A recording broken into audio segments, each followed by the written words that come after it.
श्री स्वामी समर्थ. श्री गुरुचरित्र अमृतधारा अध्याय 16. श्री गुरु वैजनाथ येथे 1 वर्ष वास्तव्यास होते. तेव्हा एक ब्राह्मण श्री गुरूंकडे दर्शनासाठी आला आणि आपल्या गुरूंविषयी तक्रार करीत होता. मी त्यांना सोडून आपल्या चरणाशी आलो आहे, मला उपदेश करा अशी विनंती केली. तेव्हा श्री गुरु म्हणाले, तू गुरु निंदा करून स्वतःचे अहित करून घेत आहेस.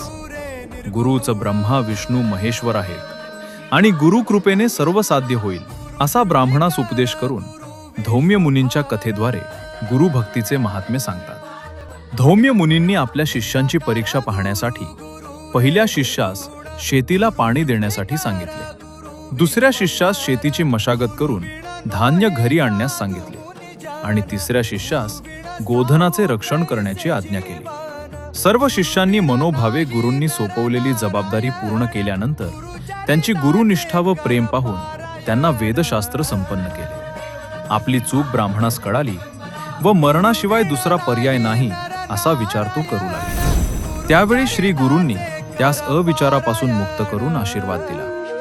बोध: गुरुद्रोह करणारा शिष्य नेहमीच अधोगतीला पात्र ठरतो. श्री गुरु चरणार्पणमस्तु.